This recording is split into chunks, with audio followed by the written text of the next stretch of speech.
All right, we are back with Dave, Typhoon Dave, and King of Stupid. Mic check, MICCCZCH, as in the Republic. What's happening, ladies and gentlemen? All the genders, fenders, benders. This is for the video. We got a split because we had to make a call really quick. Dave, oh, you want me to call or something, or? Doesn't need to be done right now. All right. Dave, share some wisdom, man. Take the risk, make the moves, face your fears. What about with romance? Isn't that enough? Oh, that's fantastic. Okay, romance? Yeah. Let's dig into romance. What suggestions do you have for romance? Same thing. Take a risk. Oh, man, I don't know about that one. Take a risk, huh? Okay. Get to know them. Well, yeah, you get, but Like, don't jump into it. Don't rush it. when I meant take a risk, I mean actually, if you're a guy, go ask a girl out. Go ask a woman out. Gotcha. Take action. Take a risk. And women? Do you think women should approach men? Yeah. You ever been to a country where the women are more, Aggressive than the guys? sure, we can use that word. No. So, Bulgaria, it's very common for the women to approach the guys first. As a matter of fact, it's more common for the women to approach the guys. Oh, shit, that's where we gotta go. Whoop.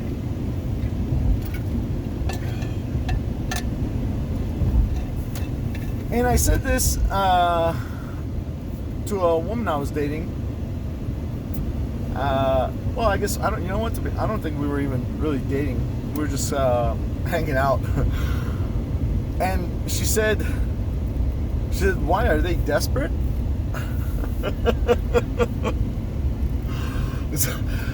So I started laughing. You know, I thought that was funny, but in a very, I want to say sad, but maybe inappropriate. I consider myself a feminist. So for me, if a guy is to approach a woman, then the woman should be able to approach a guy. She saw that as a form of weakness, out of being desperate, that a woman would go to the guy. So I asked her, I said, "Have you ever approached a man?" She goes, "No, I'm not desperate."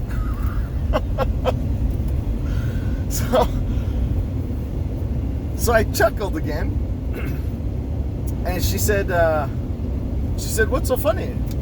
I said, "Well, you just insulted an entire culture of women, right? I mean, that's what it sounded like to me." And as a matter of fact, it was at the Korean barbecue place. So I just answered her question, and then I went back to eating. And then she started crying. She's like, "How dare you say I would insult women?" I was like, and then I explained to her, you just said, the entire country of the Bulgarian country, you're calling the women desperate instead of strong or something more complimentary, which in my opinion, I respect that. Fuck, I would love it to fucking go to a place and just have the women come to me, or I go to them, not some fucking crazy ass rule. So she goes, "You just insulted me." I said, "Sorry, I didn't mean to insult you." I mean, she was ready to dodge out. I mean, she was like, she slid to the edge of the booth. She's ready to get out. Like, she's tearing like this.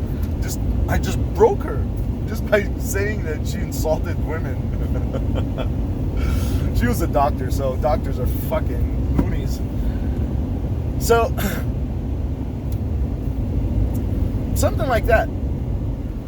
Something like that confuses me. It's sad that women have to wait for a man to approach them. So I like what you said. I like that you said, you should take the risk. Go out there. Just ask her. Talk to her. Just say something and start the conversation. And that definitely applies to women, in my opinion.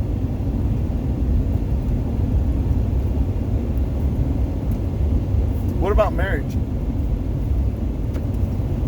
What about marriage? Some advice on marriage, or suggestions or opinions. Marriage. Do you see how funny we're gonna be?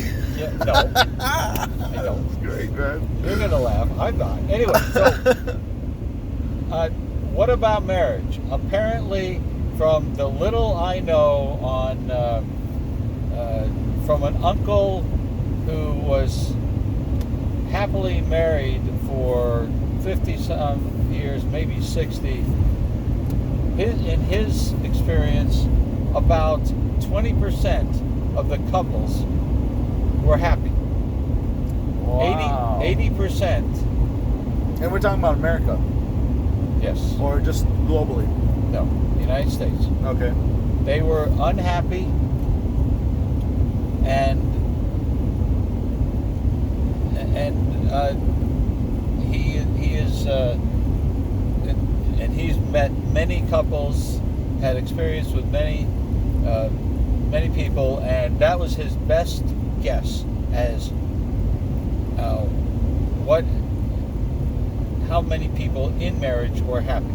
And based on that, you got a 20% chance of being happy. Now, this doesn't mean staying married. This means actually being happy in the marriage. Correct. Do you think unhappy married people should stay together? No. Why is that? Why? Because life is short, and my philosophy is have fun. If you're not having fun, don't do it. You can't have fun in an unhappy marriage? If you're unhappy, how can you have fun if you're unhappy?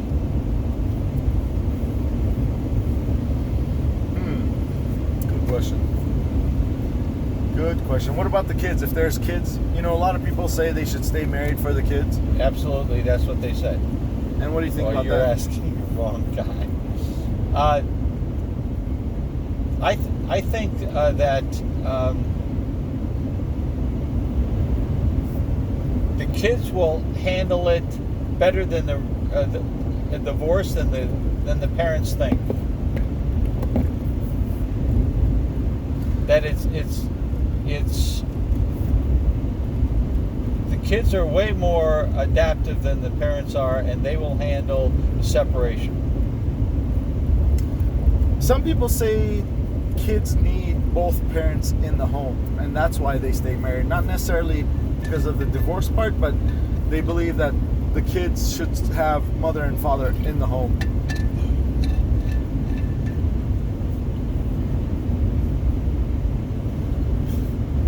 You feel that the kids would adapt regardless? Yes. Okay. My opinion on that is if you're unhappy and you're in an unhealthy relationship, then maintaining that unhealthy relationship for the children is actually causing greater harm to the children. I agree. You want to talk money? It's your show. Yeah, buddy. Money. That's my favorite topic, yo. Money. What do you know about money? It's good to have. Amen, brother. And it's bad when you don't. What does money do for us? What does money have? What has money done for you?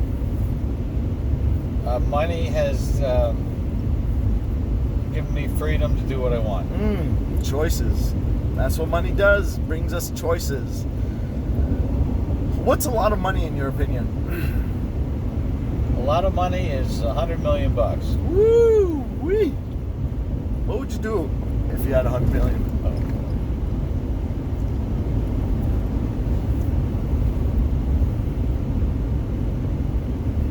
I'm assuming you're almost there. Just a little, another year. Another year. Just a thin hair slice away. This far away, yeah. Very nice. Very nice. What I do. You asked me what's a lot of money, and I said $100 million. That's a lot, but they've done a survey, and they say that this people's idea of I'm going to be happier when I have $1 million is not true. That they've done this happiness meter, and they found that if you're making somewhere in the neighborhood 75,000 minimum, that you can have a happy life. That $1 million will not make somebody who's unhappy happy. If basically they're an unhappy person. I agree. I think I know the study, and it's 100,000. 100,000 a year. People at 100,000 a year are at the happiest that they're going to be. Any more or less money, or any more money doesn't increase or decrease their happiness. $100,000 a year. Now, in my opinion, that's if it's passive. But I think a lot of people consider work to be a part of that. But anyways, that's another topic for another time. What's one of the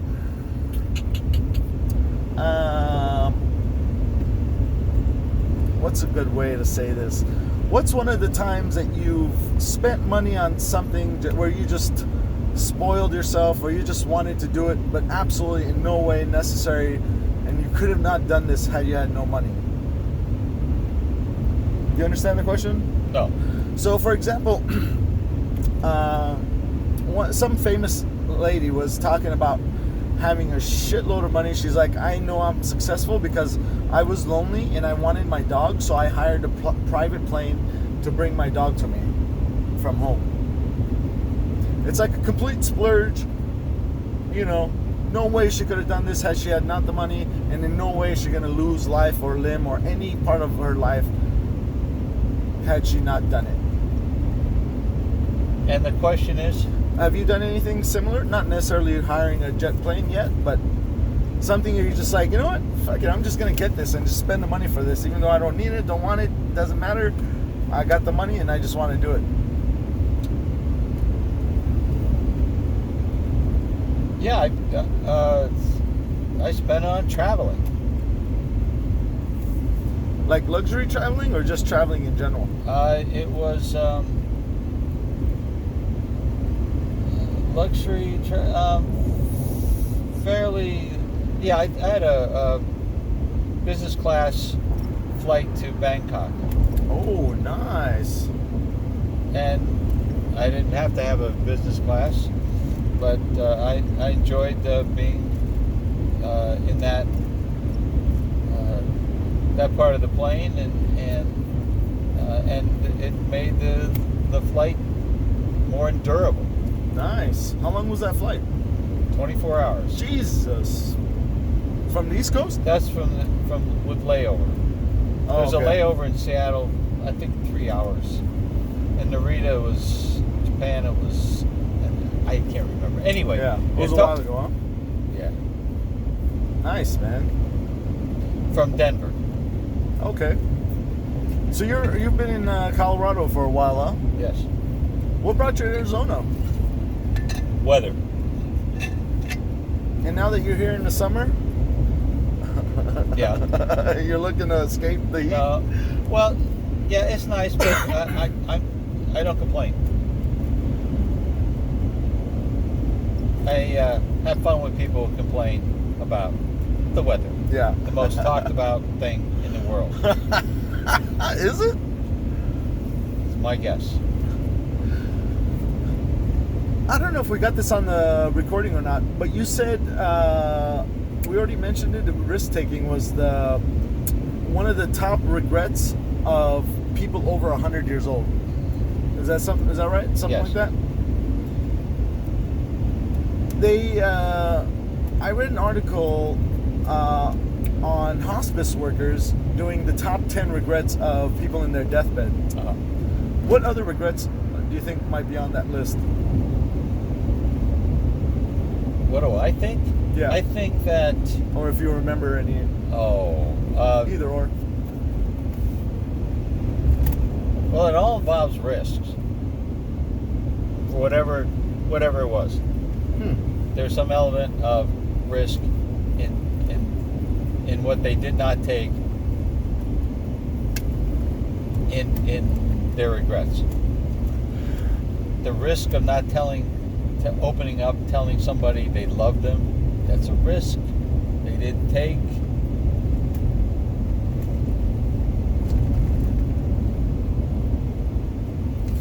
What brings you happiness?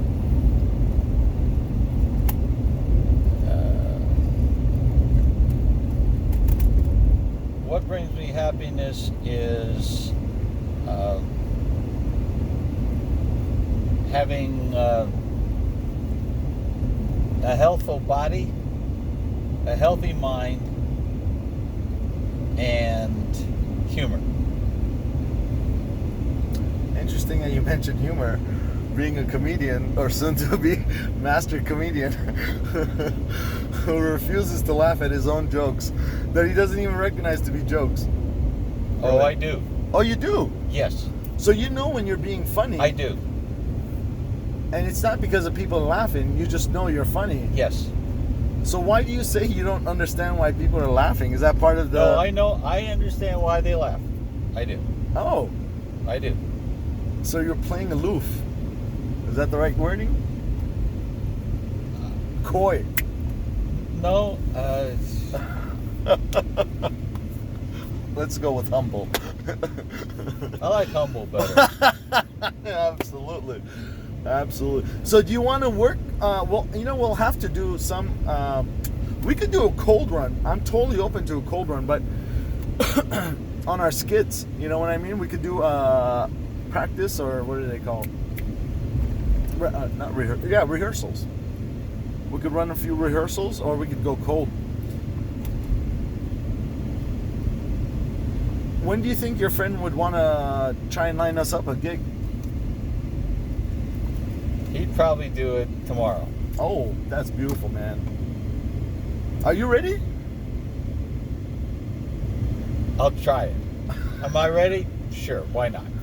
I mean, it's going to be a big change if we hit it off, right?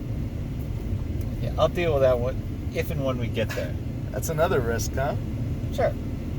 Now, you don't want the fame. No. And you're okay with the fortune. I think I'll be okay without fame and fortune. In comedy. Interesting. Yes. So I get the full percentage on the revenue we generate? Sure. Oh, man, are you serious? Wow.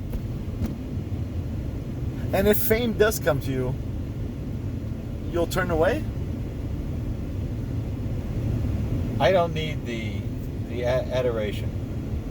Well, no one's talking about needs. We're talking about, I really don't want it. Don't want. Gotcha. No. I'm happy within myself. I don't need anybody else saying, Dave, you're great. You're really funny. I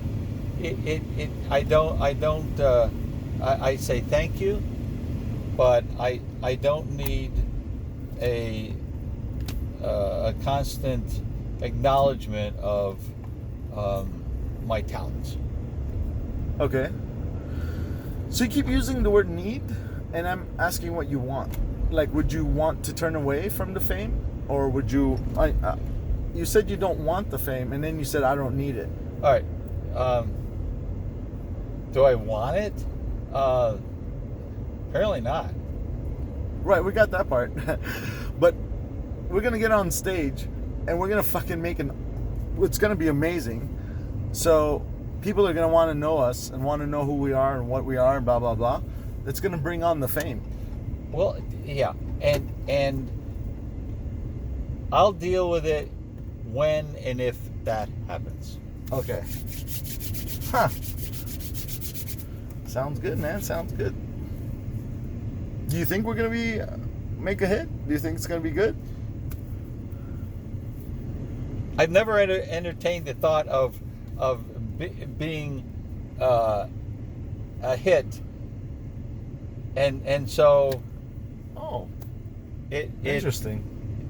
If it happens, yeah. Okay. If it doesn't, I'm okay. You've never considered yourself to achieve something that people will just be like, Dave, No. Wow. Huh. That's interesting. I always have. I think we're a good balance. Because I noticed my comedy is more like uplifting, joyous type of humor. And yours is more like, a bit jagged and partly painful. So I think we're going to do a good balance. Like that thing we did at the comedy show. Oh. Where the comedian was like, "Oh, I have another job. You guys want to guess which job it is?" And I said stripper. Yeah. And the guy's like, "Oh, we'll talk later." And you're like, "No." Because mine was like more supportive and uplifting, and yours was like more like, What makes you so bitter? No, it's not bitter. It's reality. We won't talk. I know that. How do you know? I know. Oh, we'll get together. No, we won't. And they laugh. You know why? They won't. We won't. And they know it. You think you think that's why they're laughing? Or you think it's because it doesn't fit their narrative? People laugh at the truth. People laugh at the truth? Yes. And interesting. And whatever I say, and I told you before, people say it's true. You're right. And they laugh because most people do not tell the truth the way it is. Comedians do. They come out and they go right at what people hesitate to talk about, and for that reason, when it's put in their face, they laugh. So truth makes people laugh, yes. Especially on topics that they avoid. Oh, every day. That's what comedians, they go after. Huh. Yeah. That's interesting. Where'd you come up with this? Is this you've studied comedy or humor, or is it just something you've noticed from your behavior and other people's laughter? This is my experience. Interesting. Truth, huh? Yeah.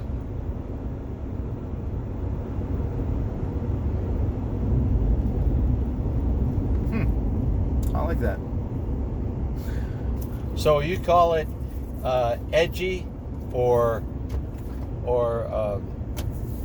painful? You mentioned pain in oh yeah, and I call it truth, and most people avoid pain, and comedians go right into pain. In fact, they lead painful lives. That's why I don't think I'm qualified to be a comedian, because these guys are effed up and they have a painful life, and they find humor. They're smart people. They find humor in pain. Yes. So comedians? And there's no but there's no coincidence that most comedians are either Catholic or Jewish.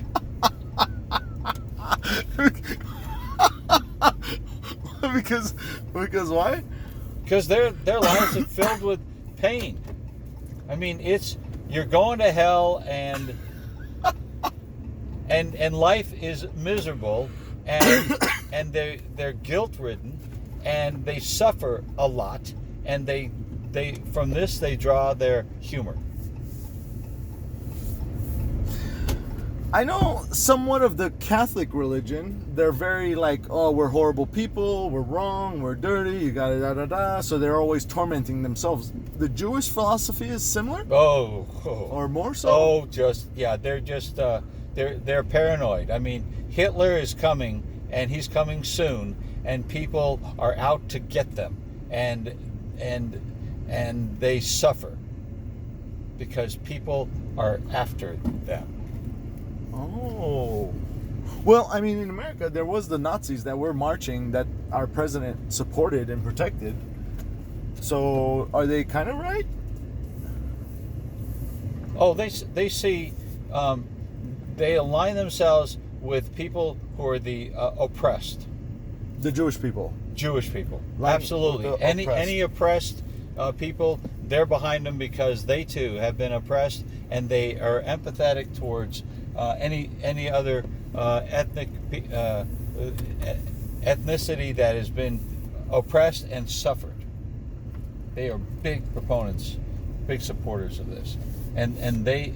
So like the black people in America from the police? They're paranoid that it's going to happen, and and we're going to become a police state, and they're going to lock people up, and it's going to be miserable. Talk about being anxious. There's one right there, but yeah, wherever you want. Yeah. So, yeah, they are. Oh, whew. But they have there's a lot of humor in as I said, there's. You got room there to get out? Yeah, I guess so. Yeah. And they're into humor and entertainment because they are miserable. They use the pain of their lives, the humor. misery of their life for humor. All right, ladies and gentlemen, all the genders, fenders, benders, I am Mike Check. This is hashtag 360 Stupid. I am the king of stupid. Signing off. Thank you for the privilege of your time. Good night, stupid.